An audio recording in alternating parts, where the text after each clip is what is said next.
My name is Jamari Peterson. I am the host of Crypto at Night, as well as exited founder of the Quantum Resistant Ledger, which was created in 2017, had about $100 million valuation before I left. Now I'm the creator of the Digital Reserve and also the CTO for Bridget, which is creating a new layer to the internet.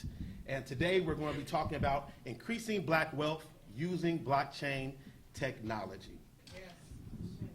So, the way we're going to do this, because we only supposedly have 25 minutes, I'm going to try to keep this pretty strict to our times, but we're missing one person, so therefore we all will get a little bit more time then. Hey, there you have it. So therefore, I kind of want to jump right in.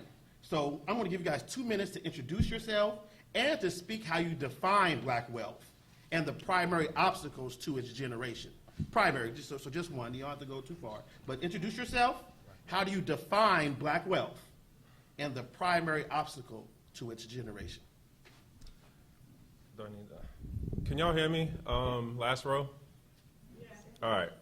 So my name is Trek with 2 Ks, like Star Trek, but with the 2 Ks, right? And I'm a content creator in the space. I've been in the space. When I say the space, I'm talking about the crypto blockchain space. I've been in for a good while. Didn't take the business part serious until about a year and change ago. Used to be a defense contractor. Left that because I believe in this that much, okay? When I think about what is black wealth in my head, it's about having a controlling influence in your economic sovereignty. This technology, when you understand all the various aspects of it, allow you to do that. And it has more applications than just the financial part of your economic sovereignty. A lot of people get lost on that word because that's like the no-no word unofficially that we don't talk about nowadays. The biggest impediment right now is getting people to realize it's not as techy as we used to say back in 2013. It is streamlined a great deal from what it was back in 2011. That's it. So good afternoon, everybody. My name is Colin Thompson. I am, as I mentioned earlier, a graduate of Howard University. So first of all, I'm very glad to be back here to my alma mater. I spent the last 12 years living in Shanghai, China, still there now. And I could tell you the question of what black wealth is, don't get mad at me, but I don't really know. You know, I know black people who have money, but black wealth, I can't really answer that question, but I can tell you what some obstacles are. And one of the benefits of living in China is you see a country, youngish country that's growing, and they're growing globally, and they're doing a lot of business with Africa.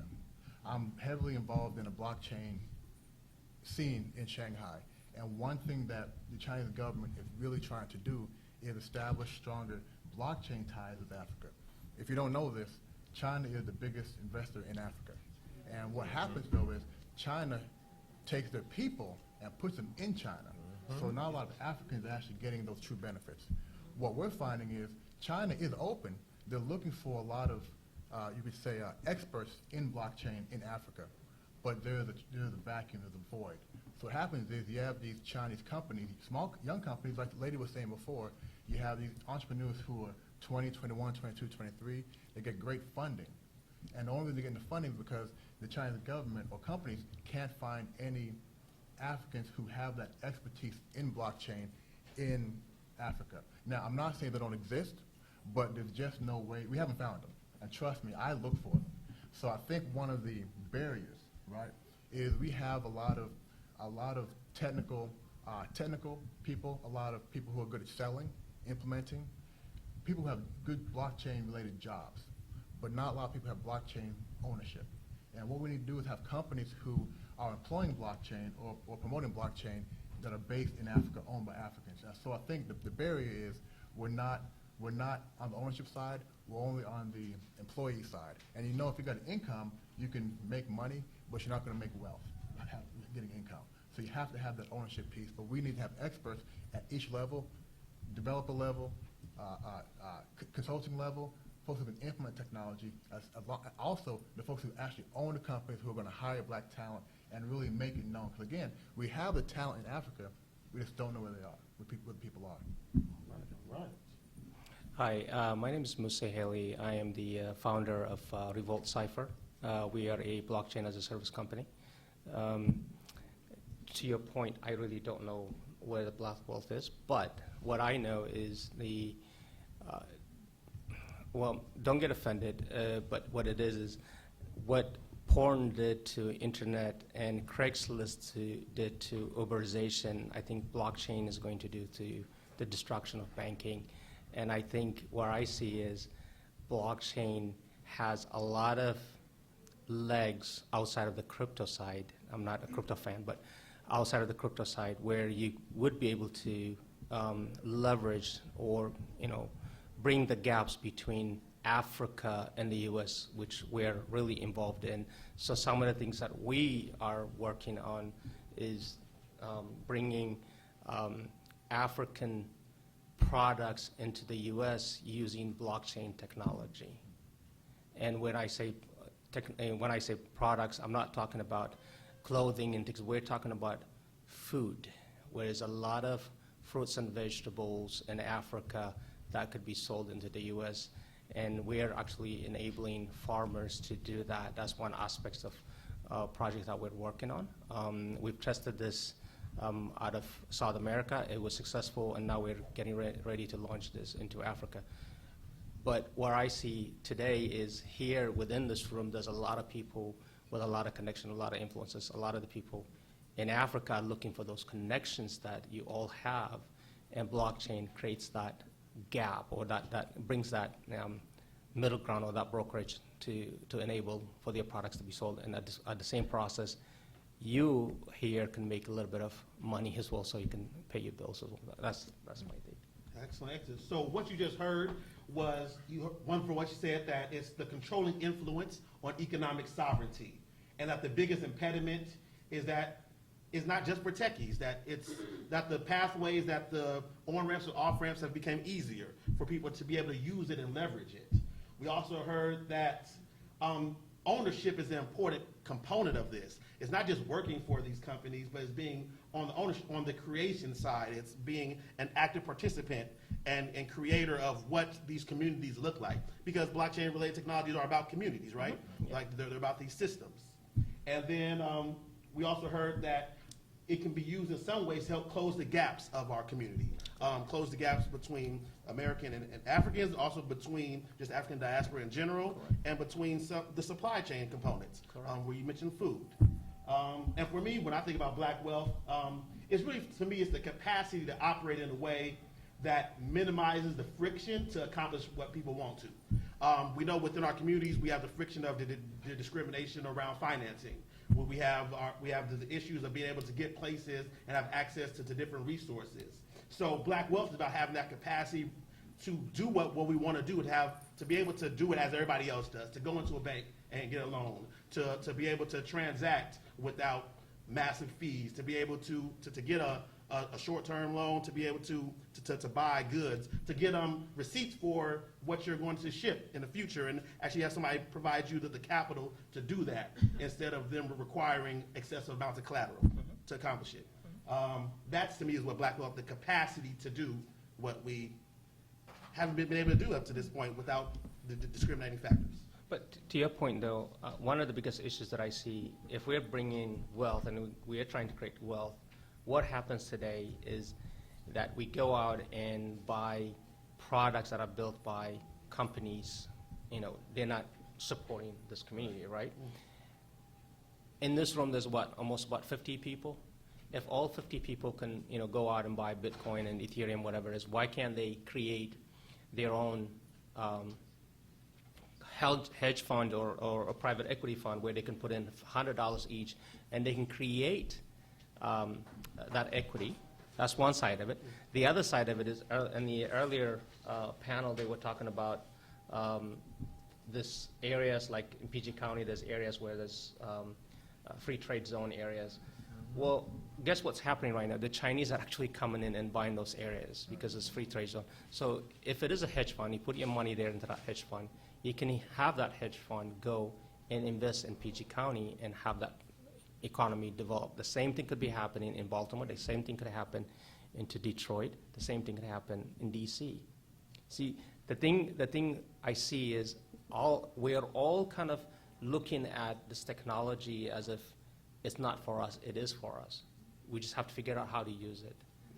And we can claim this and that, but if you want this people, our people to be empowered, we need to get them we need to give them tools. And the tools is, here's an investment property. You could put $50. You own a little bit of that property. And the only way you're going to do that is if you use a blockchain technology. So you can create a token, or you can create whatever it is, but you can use that. You can do that. That's Yeah, you're talking about fractional ownership. Yeah. Yeah, no, I totally agree with you. And you actually provide the great segue into the next question, which was, I was going to give you guys 2 minutes to talk about. And like, what do you believe is the most important considerations for using blockchain-related technologies to increasing black wealth? And you would dive into that a little bit right there. And so I'll make sure you get another minute, but we'll let them say a little something, so then you can feed off of that. Yeah, so let me say, as you said earlier, you're not a fan of cryptocurrency. I am in the middle, and mainly because, okay, so earlier he was saying he's not a fan of cryptocurrency. I'm a fan, not a fan. The main reason is, as a blockchain purist, so to speak, most people only talk about Bitcoin cryptocurrencies as a way to make money. They don't talk about the underlying blockchain technology. So I'm more of a fan of the technology. Going back to the question of, the question? The question was, what do you believe is the most important consideration for using blockchain-related technologies to increase black wealth? So I'm going to go back to what I said earlier. To me, it's not necessarily the use of the technology, it's having those experts who are in the technology field, in that space. So having for example, somebody mentioned earlier that there's no black-owned IT company. I think the future is having black entities that employ people of color, right? And those people of color have time to develop an expertise. Right now, we all know, somebody mentioned that Bitcoin is 10 years old. Very true. This is a very young market. You can start today, and in 5 years, be an expert.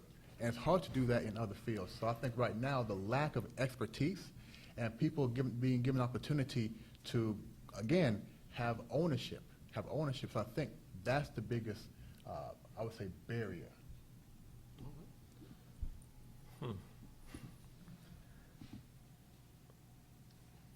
All right, I'll say it this way.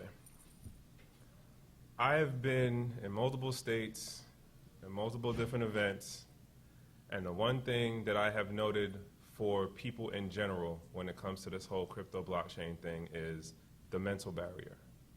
You can give somebody the phone, you can tell them about the public library, you could give away Bitcoin, Litecoin, Ethereum, or whatever other thing you want to call it. And I have done this. I've given people Bitcoin. I've tried and still had the issue. The biggest thing I would say as an impediment, and in particular in the black American psyche, is the mental barrier. Everyone in here has heard of it at some point of something, but how many actually have some actual skin in the game? And I'm not talking about whether you got, whatever cryptocurrency it is. I'm talking about as to whether, like, you're actually a store owner who's like, you know what, I'm going to implement the payment process as an option for people who use my site or come to my store. The process, like I said, is way simpler now than it was 5 years ago, than it was 2 years ago. This is the thing that we have a very hard time getting through to this community of folks. It is not as the Great Wall of China as it used to be.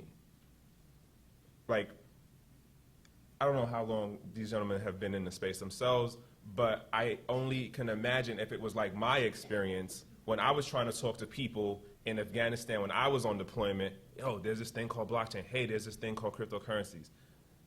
It took me literally 2 years to convince one of my battles to get $25 worth of Bitcoin. The mental barrier is the biggest thing for this community across the board. So to your question, I'm going in 7 years into the blockchain space. So I've actually built it from the ground up. I have my own blockchain fork that I is privately held company. This technology that I built, it's allowing me to create the different technologies that I want to build, right? So what I'm trying to do is there aren't a lot of expertise out there, to your point, right? There aren't, you can go to a person and say, hey, what's blockchain? And they don't know what to tell you, right? So what I'm doing is I'm actually packaging technologies like marketplaces. I'm packaging different things that you can come in and say, okay, I want to be a blockchain-enabled e-commerce. Push a button, and you're up and running, right? You can have your products, and you can run it, and then you got everything that you need. You don't need to know what's behind the scenes, right? That's some of the things that we're trying to do. We're taking the same technology, not only are we trying to use it within the US, which we have, now we're trying to implement it into Africa. There are a lot of engineers in Africa. It takes me back to the 1990s, the 2000s, when work was getting outsourced to India. That's exactly what's happening today in Africa. There's a lot of people that are, graduating in STEM. There's a lot of people that are graduating in engineering. There's a lot of, engineers that you can hire. The problem is they're all over the place. They need someone to put them together, right? That's what we're trying to do, is pulling them together and say, this is what you need to do, this is what you need to focus on, right? This gives you the opportunity. I mean, I'm telling you, there are engineers, there are AI engineers that have done amazing things that have not been done in the US. There are a lot of engineers that are doing blockchain-related stuff that has not been done in the US or Asia or Europe, right? That's what we need to, we need to do, so. All right, so from what I'm understanding, it was two main things that were highlighted. The mental barrier and the lack of community expertise in some ways are pulling it together. All right, as I was hearing that though, I mean, I kind of had to get some pushback on this. When we talk about blockchain and the related technologies increasing black wealth, we have to always remember that blockchain is referencing the data structure. It's the way that you're actually listing or connecting the information of transactions. Like imagine that you have a notebook or a ledger and you're keeping account of all the transactions that are happening. Oh, Bob gave me $1, I gave Jaquisha $1, and then Jaquisha gave Bob $1. I'm keeping a record of those things. And then really what blockchain is really just doing is just tying together each of those transactions into a linear manner that's one after the other. So that's just a data structure. I think, and that brings me to where I kind of find the issue is that within our community, we talk about wealth, we're not thinking about the incentive mechanisms within blockchain-related technologies that actually develop that wealth. Because Bitcoin itself, the reason it's valuable is because it's built around this idea of scarcity, of digital scarcity that's very clear. So therefore, you know that if there's only a limited amount that's being created, well then, if you're a participant in that and you start establishing that as a value, then every piece of new value that's created has to accrue to those who already have some Bitcoin. But it's also designed in a way that it's limited in the fact that if you look long term, it's not viable to those who get in the aftermath. So as we look at right now, we had 21 million supposed to be printed. We're at what? 15?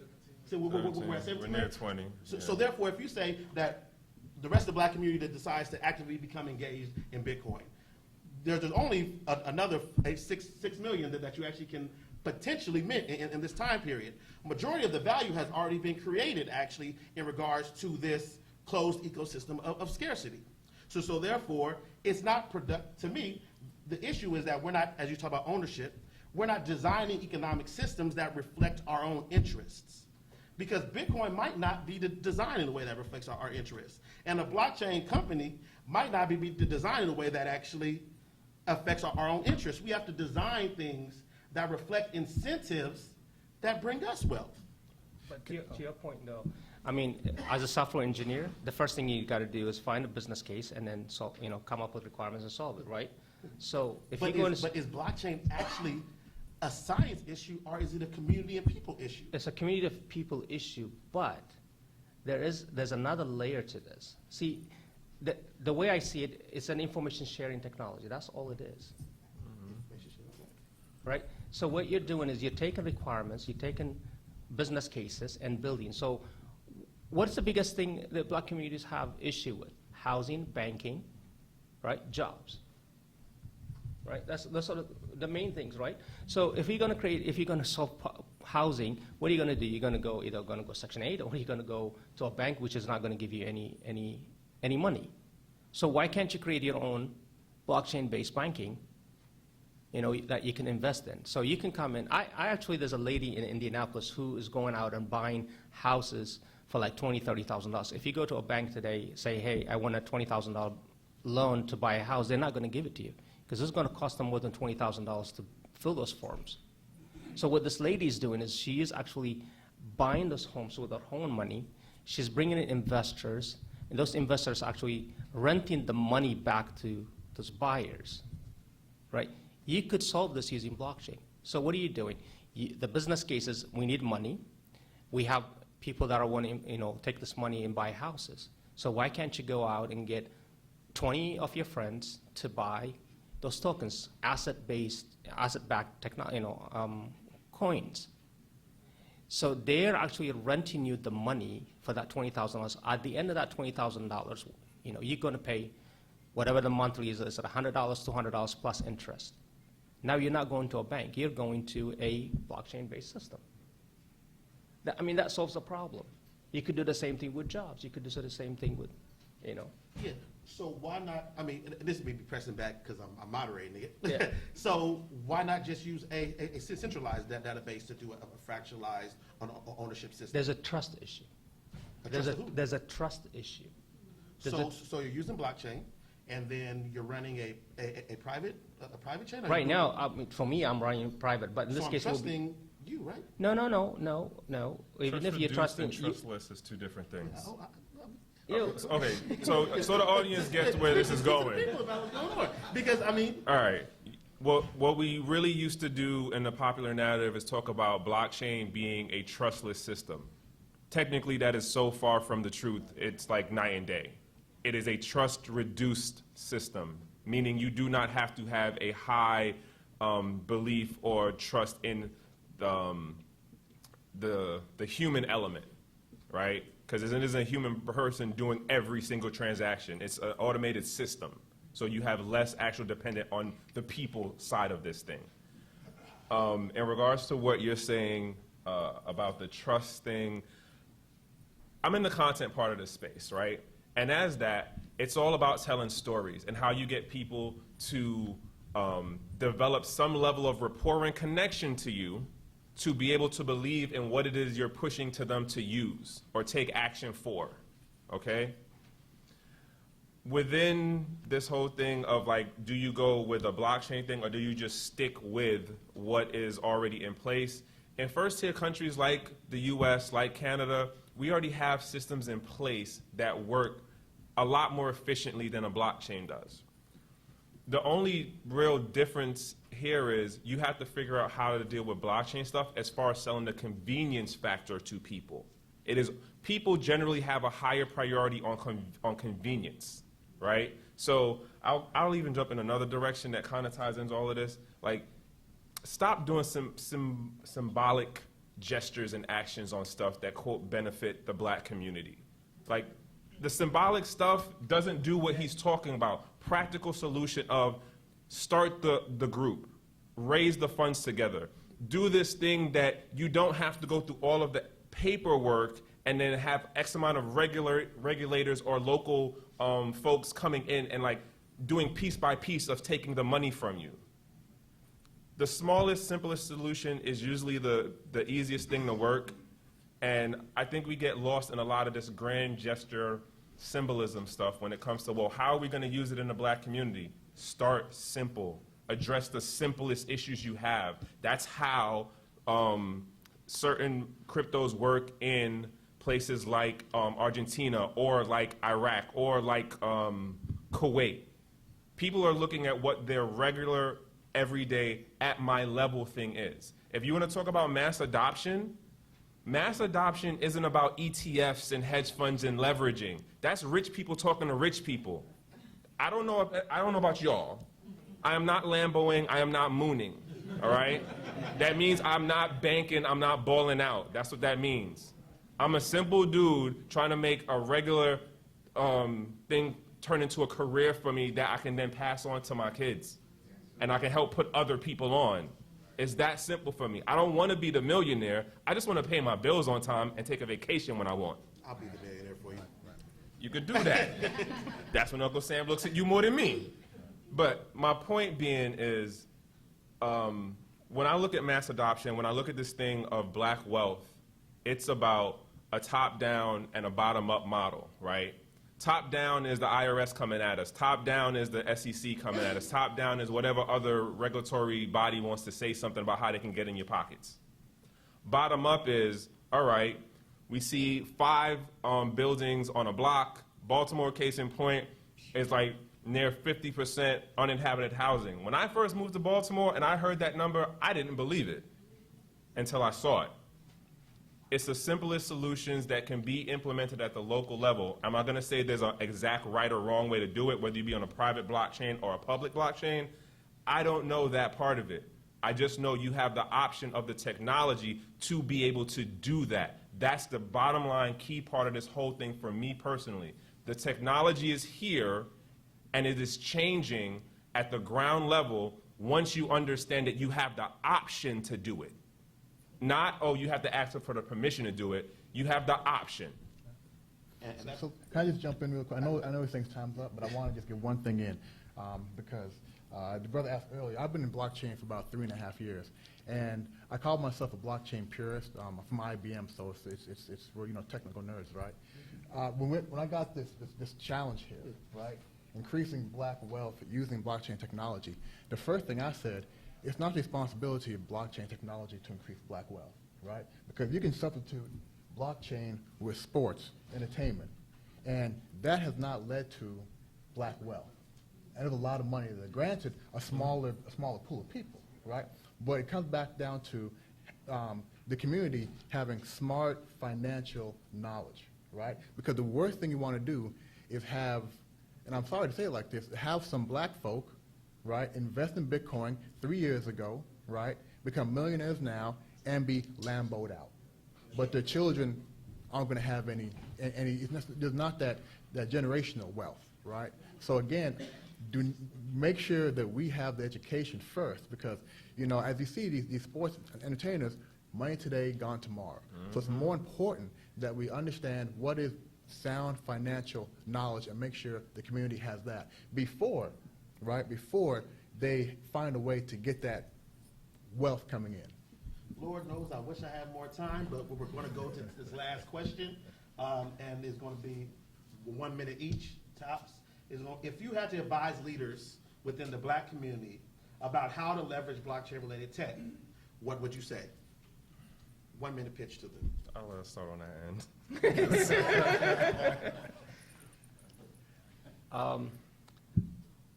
I think it's about education. I think it's about education, and I think it's about policy.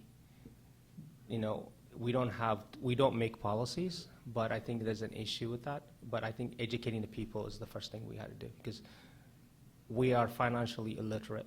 We don't know what we're doing. So if you don't understand how to use the dollar, how are you going to use the coin, right? So.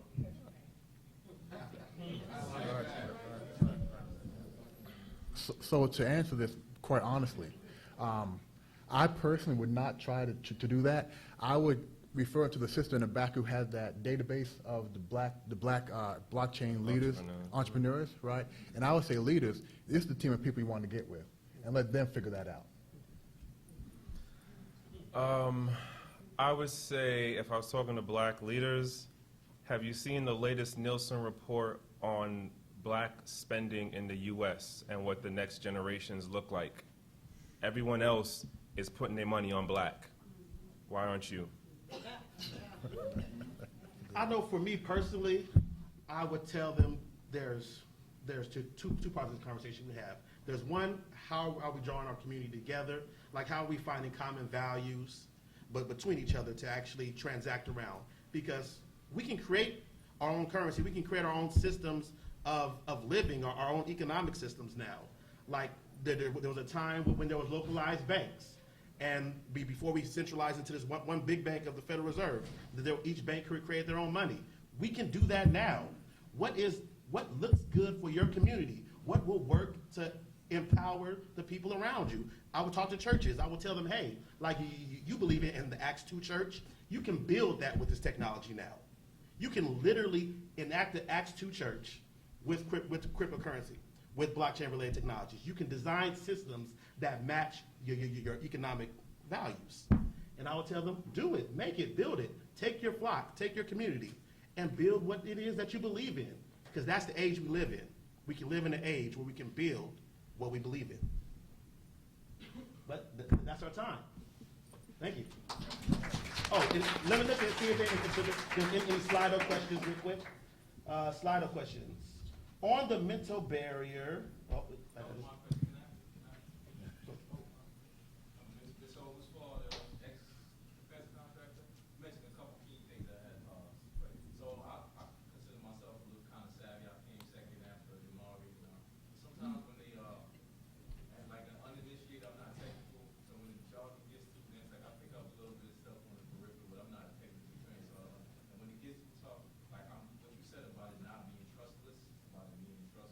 Reduced. Right. So my question is, the uninitiated person, like, how can they be reassured that they can rely on it? Google University. Google University. I don't call it Google, I say Googly. There's a whole nother talk, that's a whole nother conversation on why I do that. Google University is open to everyone who has access to the internet. Okay? Once again, Google University can answer every one of those questions that you might have, and then they'll tell you of questions that you didn't have. It's literally one of the reasons why I don't do 101 stuff like that anymore, and I just literally give people, here's a website, it has everything from A to Z plus, is because the basic intro information, it's all out there. It is all out there. You want to learn about cryptography? Guess what? Google. You want to learn about how to do like multi-sig wallets? Guess what? YouTube, BitTube, DLive. The information is out there, okay? At the end of the day, the question is, are you in a situation that is forcing you to go out and get the information or connect to somebody who has it? That's what messes up a lot of people. You're not, like I said, in first-tier countries, we have systems in place that have a higher convenience level for us, so we don't have to understand or look into those things. Most of us in here don't know how rehypothecation works in the banking system. Why? Because the system that is set up for us works out just fine, and we don't even understand how the debt part of it actually messes us up. But the information is out there. You're not in a situation to have to learn that thing because it's pushed off as something that's not convenient for you to know. And if you don't want to read, which a lot of folks don't want to read, honestly, Me? Audiobooks all day. As he said, I'm not a googly person, I'm a YouTube person. So YouTube, plain and simple. And if you didn't get it, just hit rewind, right? yeah, and It wasn't really so much personal for me, but only like mass Right. adoption. If the traditional systems are not as complicated as cryptography, people already don't even care about understanding it, like the mental barriers are massive for like cryptography moving forward. So just a question I had in terms of mass adoption and how will people, but like Yeah. as a society, how are we going to get over that? yeah. You don't have I personally don't expect everybody to understand Nope. the cryptography. I mean, do most people understand how the data packets work in the IP addresses? No. I mean, those things are abstracted. And there is a level of trust. But then you also trust that there's this segment of people in existence that are willing to dig down and investigate those things. And there's one, I think they're called mavens. Like, basically, there's people that would go out and be like, oh, no, this is accurate, and spend hours and days investigating those tiny things. And sometimes you do end up trusting those people. And when you trust them, it could be right, it could be wrong. But that actually is the foundation of our science and our technology. You have to, at some point, believe some scientists, some people studying, to build on top of that. Because otherwise, you'll spend all your time proving, like, gravity. To his point, though, you do have a good question. Not everybody's going to understand cryptography. Not everybody's going to understand. I think the technology from where it was 3-4 years ago and to where it is today, it has completely changed. It's getting simplified, to your point, right? It's when credit cards came out, nobody knew how to use them, but Credit who? through Credit card. with credit credit cards, card. we understood it slowly, right? When cell phones came out, it took us time to understand how to use it. Every technology has time to be adopted, to be simplified, and is getting simplified now. So, as an investment vehicle, whoever is putting together those packages for you to invest in, they have to simplify it. You don't need to know what's behind the scenes. You just need to know how to get to the point A to point B, and that's it. Our next question was, does black wealth equal black capitalism?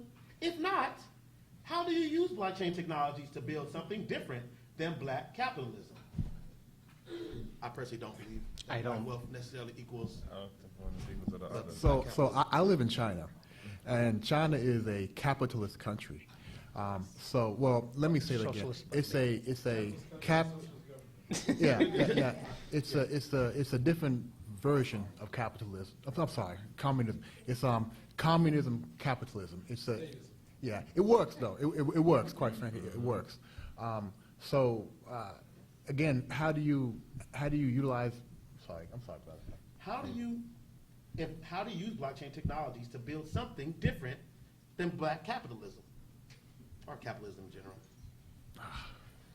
Look, okay, so Don't look at me. I don't have to answer for everything. Okay, yeah. That's very one of the fair. examples that I've seen is called time dollar banking.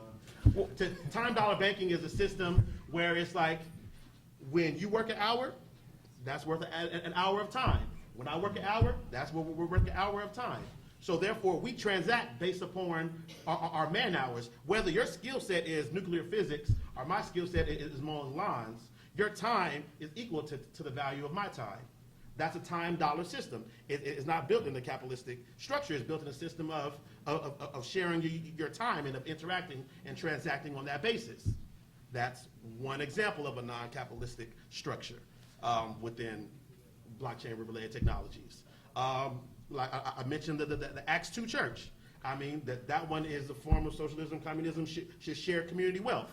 I mean, it's basically on making sure that the assets are transparent to everybody and then assigning those as needed.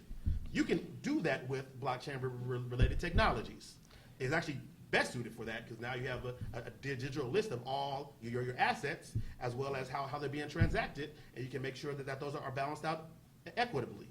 That is a non-capitalistic approach to blockchain-related system, but that's more cryptocurrency related.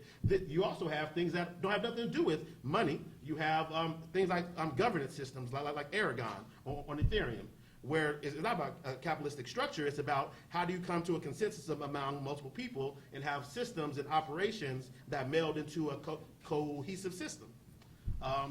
That's another one that's not about capitalistic structure. It's about an operational structure around efficiency and consensus amount around the number of people in the community.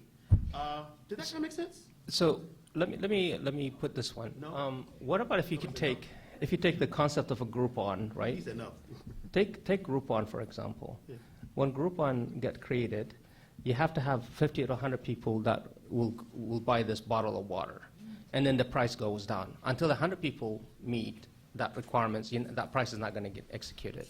So in this scenario, we might not be talking about capitalism, but what about if the concept of if everybody was using a blockchain-enabled grocery store or a bank, whatever it is that you want to buy, and you can influence pricing using this technology, right? You might not be banking, but I think you're getting, by having a mass of people buying products, right, you can reduce the cost of that product, and then you can gain some money out of it. Yeah. That's one concept Yeah, of it. no, right. All right. Well, I love this conversation. I wish we could continue further, but we have to move into our next segment. I thank you for your time and questions, and I will continue to look at Slido. And also check out Black People in Cryptocurrency. Check out Wacoinda. Those are both two communities that are very helpful for people who have the kind of questions that you're asking. And if you tag my name on something, I'll definitely make sure I answer it eventually. All right. Jamari Peterson, Shrek, Carl Thompson, and Musa Ali. Give them a big hand, our dream team.